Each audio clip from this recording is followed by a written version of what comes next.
Hello from the Channel studio in London and welcome to another edition of Foreign Dispatches, the programme that takes you around the world in 25 minutes. I'm Teniola Oyetayo.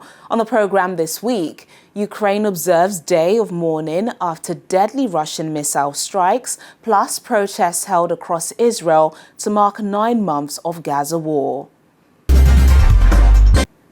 A day of mourning has been observed in Ukraine after one of the worst waves of Russian missile strikes in months, with at least 41 people killed and over 150 injured. The main children's hospital in the capital, Kyiv, was among buildings hit in cities across the country.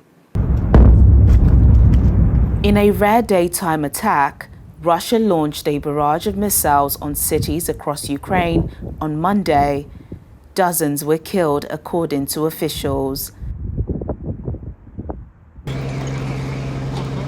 Kyiv city suffered from repeated strikes, which impacted several residential homes and a private hospital, and caused heavy damage to another children's hospital in the center, while children were receiving treatment. After the strike, hundreds of local residents flocked to the children's hospital, clearing rubble and searching for people trapped under debris. Air raid alert started. We wanted to transport the children to the basement and heard loud explosions. Everything was falling on us. People started screaming, but we continued disconnecting the patients from dialysis and carrying them to the shelter. We carried them through the window because rubble was everywhere.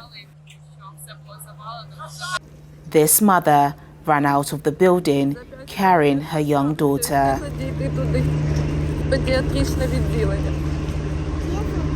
Moments after the missile smashed into the hospital, another mother, Svetlana, rushed into the hospital bomb shelter, covering her 2-month-old son with a cloth to keep his airways clear.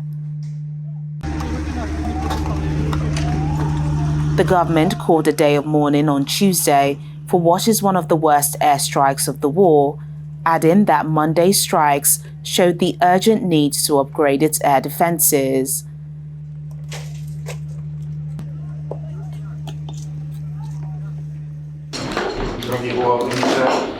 President Volodymyr Zelensky, who was on a visit to Poland, called on Kyiv's Western allies to give a firm response to the attack and said Ukraine would retaliate against the strikes.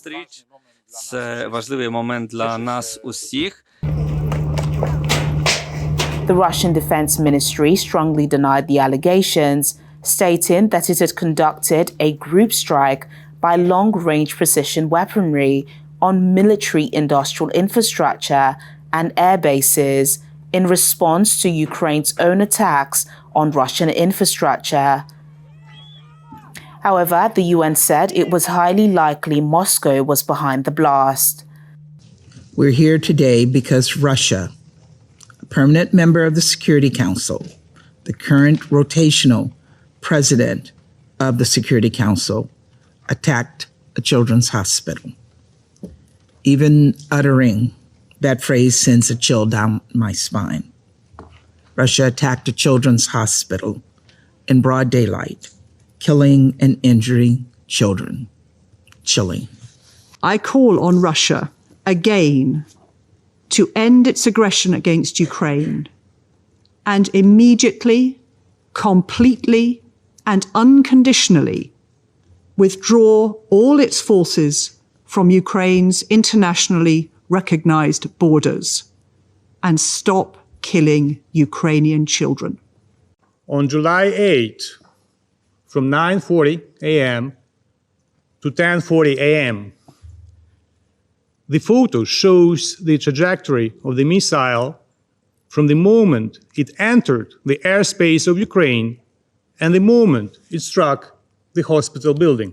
According to the preliminary assessment of military specialists, the specified objects belong to the parts and components of the Kh-101 strategic air-to-ground cruise missile, which is in service with the Russian army and is used by Russian long-range aviation units. Moscow has repeatedly denied targeting civilians and civilian infrastructure. However, its attacks have reportedly killed thousands of civilians since it launched its full-scale invasion in February 2022.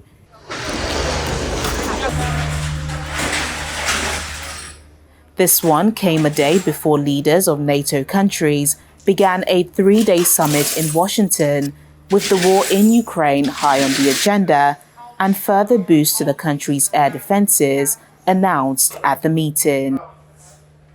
The United States, Germany, the Netherlands, Romania, and Italy will provide Ukraine with the equipment for 5 additional strategic air defense systems. And in the coming months, the United States and our partners intend to provide Ukraine with dozens of additional tactical air defense systems. The United States will make sure that when we export critical air defense interceptors, Ukraine goes to the front of the line.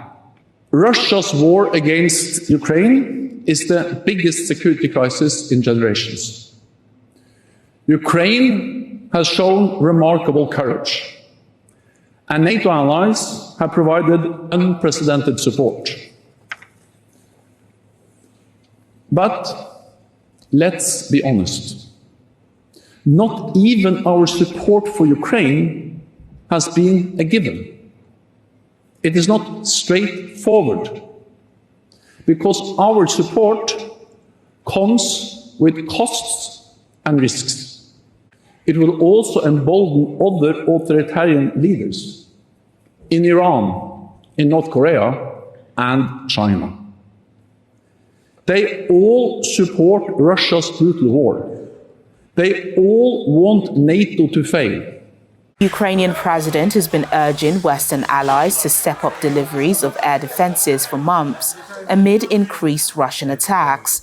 But Western officials have been reluctant to surrender any more of the limited number of such surface-to-air batteries scattered across the NATO alliance. Israelis this week took to the streets to mark 9 months since the Hamas October 7 attack on Israel, burning tires to block main highways across the country and holding memorials. Protesters are demanding the government secure a deal to bring home the remaining hostages in Gaza, and some are also calling for Prime Minister Benjamin Netanyahu to resign.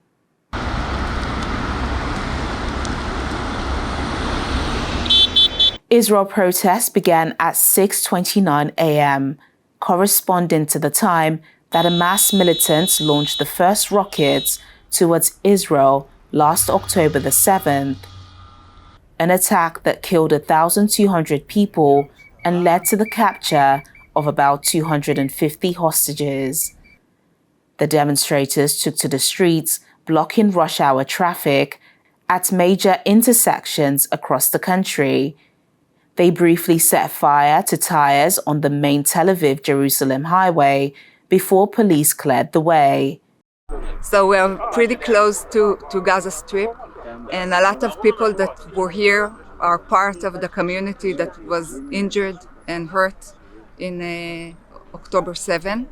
And we came here with 1,600 balloons, black balloons. I'm here to support families of kidnapped Israelis in Gaza. I'm here to oppose my government and to bring this war to an end, hopefully, to bring elections and to bring this criminal government down as soon as possible. I'm here to demand the government to agree to a deal to release the hostages now, stop the war, and go to elections, which is what 70% of the people of Israel are asking for and demanding for months right now.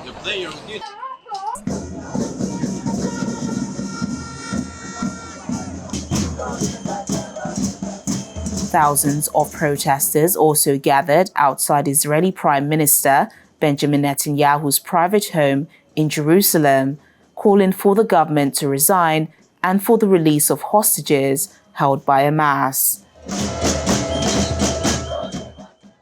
There's only one thing.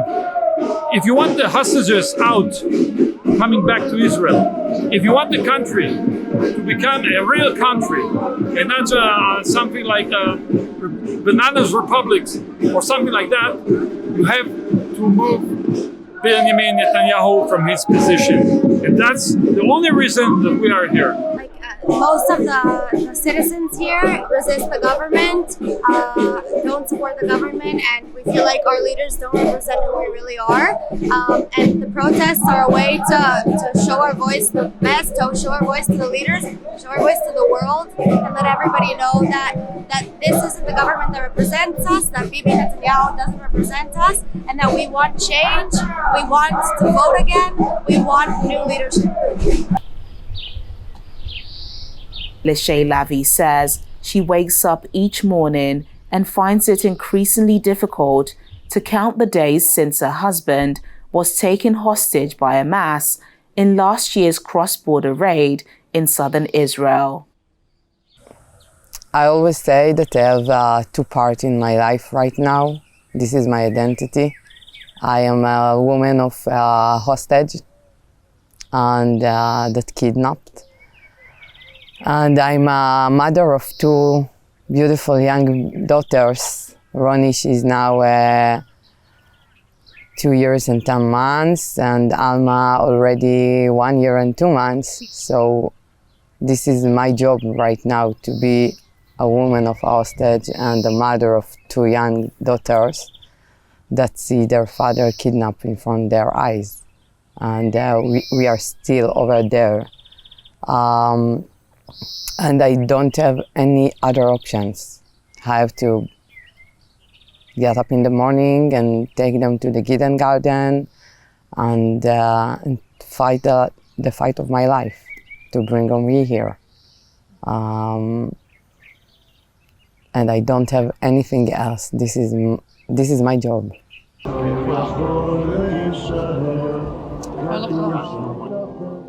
According to reports, the number of hostages in Gaza believed to be alive is now estimated at 50, less than half of the 120 still being held hostage.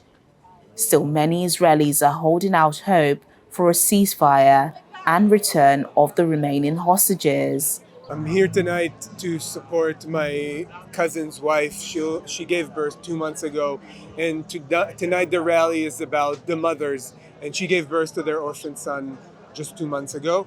And there is a deal that's on the table right now. And we are here to support the government in every which way and call it to make sure that the gaps that still exist are overcome and that we reach a deal to get everybody back home as soon as possible. Yeah, so it's 274 days and tomorrow will be 9 months. 9 months typically symbolizes life and new beginnings. And after 9 months, all of the hostage families, the 120, see a deal on the table. A deal that we believe is good for Israel. We think that it is sufficient also for Hamas that returned with a positive answer. The people of Israel are with us. We see it in every poll. Just yesterday it was published that a vast majority of the public supports the deal and ending war now. The people want the deal. The people want to save lives. The people want the hostages brought back home.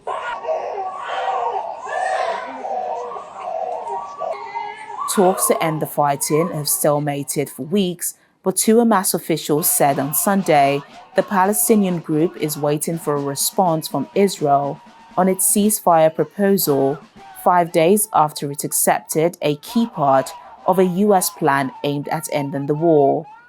The three-phase ceasefire plan for Gaza was offered in late May by U.S. President Joe Biden and is being mediated by Qatar and Egypt. It aims to end the war and free the remaining hostages. About 100 hostages were freed in a week-long ceasefire last November in exchange for hundreds of Palestinians jailed by Israel. When Foreign Dispatches returns, more than 20,000 children said to be missing in Gaza amid the Israel-Hamas war. More details in a moment. Please stay with us. Thanks for staying with us on the programme.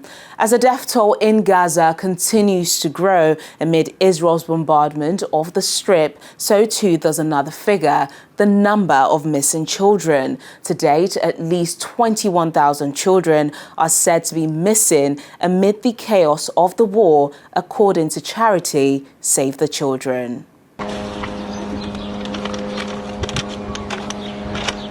Abdullah Habu is one of many in Gaza searching for their children.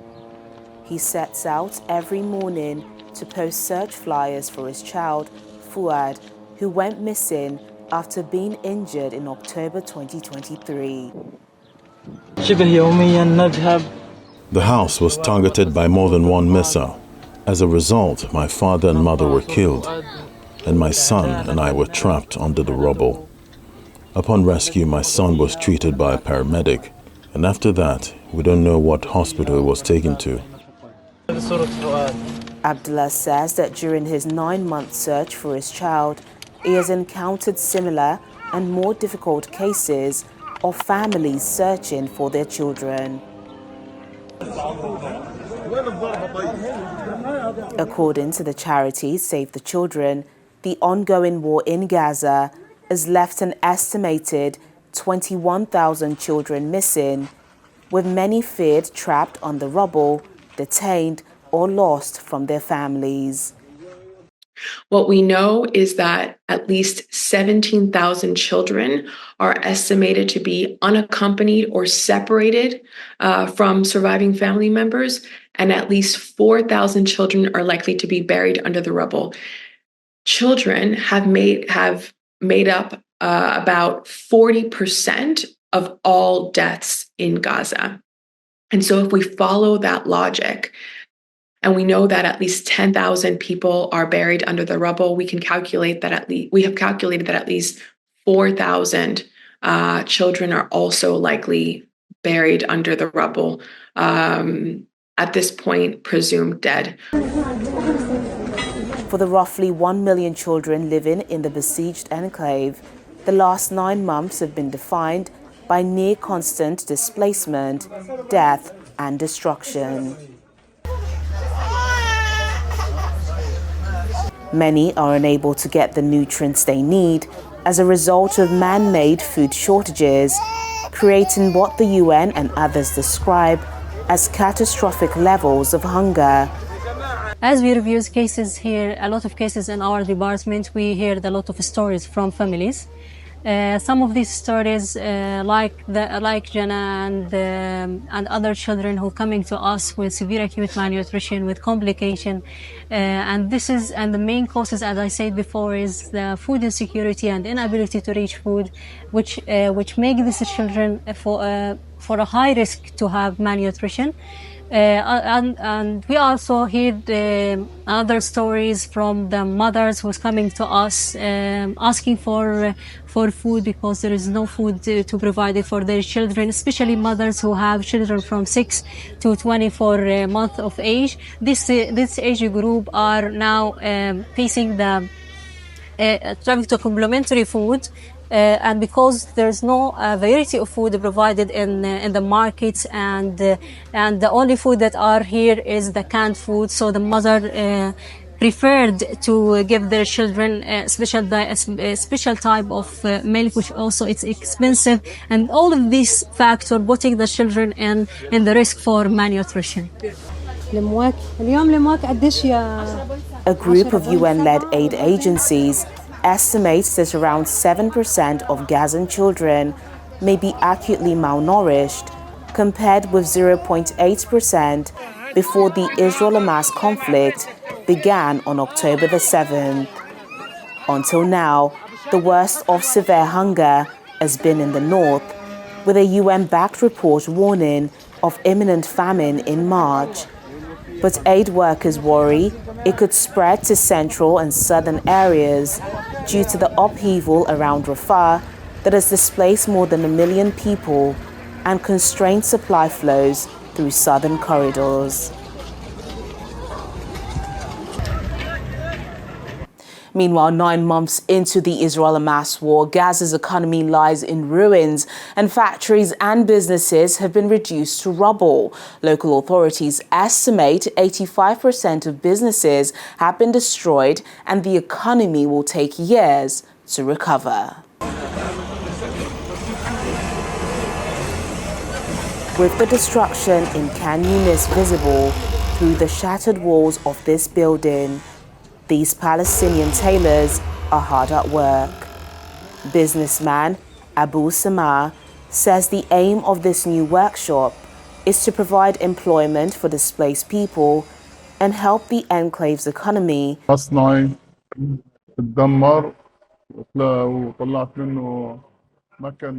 My factory was destroyed, and I retrieved machinery from under the rubble from the strikes. I retrieved the material, the fabric, thread, and all the material for the work. I opened this factory and I fixed it. Nearly all of Gaza's 2.3 million inhabitants have lost their homes since the Israeli military campaign launched in response to the October 7 attack by Hamas. Many people are living in tents or shelters and struggling to afford food and goods among the ruins. And with Israel only allowing in some humanitarian supplies, ordinary goods such as clothes are in short supply. Sammy, one of the tailors at the workshop, travels about an hour each way to get to work. He had been forced to leave his home and is now sheltering in the area near Al-Aqsa University. The tailors are working with salvaged materials for now, but they worry about how long that can last. The war has destroyed industries that employ tens of thousands of people. The United Nations reports a nearly 25% shrink in Gaza's GDP last year, with record unemployment and increased reliance on aid. Experts say the economy will take years to recover. And away from the war in Gaza, in South Sudan, there are 2 million internally displaced persons who represent the world's fourth most neglected displacement crisis. The Protection of Civilians Displacement site in Jonglei hosts about 2,300 people. Most of them have been displaced for about 11 years. Elizabeth Joseph has been living in a tent in a camp for internally displaced people since 2018 with her children. The children don't get enough food. They might steal or beg to survive. 35 people have died due to the dire situation. Drugs and health services are also not available. Amid this situation, we don't know what to do. Most people in the camp collect firewood and charcoal and sell it to make a living. Due to hunger and deprivation, many children left school and are exposed to negative coping mechanisms. I cut firewood and sell in the market to provide for my children, but there is the risk of being attacked and killed by armed men. Secondly, the floods are approaching. The camp is located in an area without a drainage system to absorb rainwater. The sanitation situation is also not good, and the rains will worsen it. The number of people facing catastrophic conditions, IPC 5, the highest level, in parts of Jonglei State in South Sudan is projected to almost double through July, rising to 79,000 people compared to 35,000 at the same time last year. The situations in the camp is really very, very dire. So the humanitarian partners, together with the government, they are now looking into an options where to relocate those people to a permanent place. Then this is where now we humanitarian will be able to support them fully so that to integrate them into the community. The main problem why partners have limited problem to provide assistance in the site is because of limited funding. Overall, more than 7 million people in the country face food insecurity, an increase of more than 20% compared to 2023 at mid-year. South Sudan also grapples with a severe health crisis affecting 8.9 million people, primarily in flood and conflict-affected regions with population movements and disease outbreaks. The nation's health system, heavily reliant on international aid, faces staffing and resource shortages. It's place where we admit our patient. We all have only one ward. So when it is malaria season like this, it becomes so congested. Right now it is going to be malaria season. Now it started. But no anti-malaria now. If you can go in our pharmacy, there is no drug completely. Additionally, South Sudan is bracing for the worst floods in 60 years in the second half of 2024. To respond to this, the humanitarian community aims to provide life-saving assistance to some 2.4 million of the 3.3 million people projected to be affected by flooding in northern, northeastern, and central parts of the country starting in September.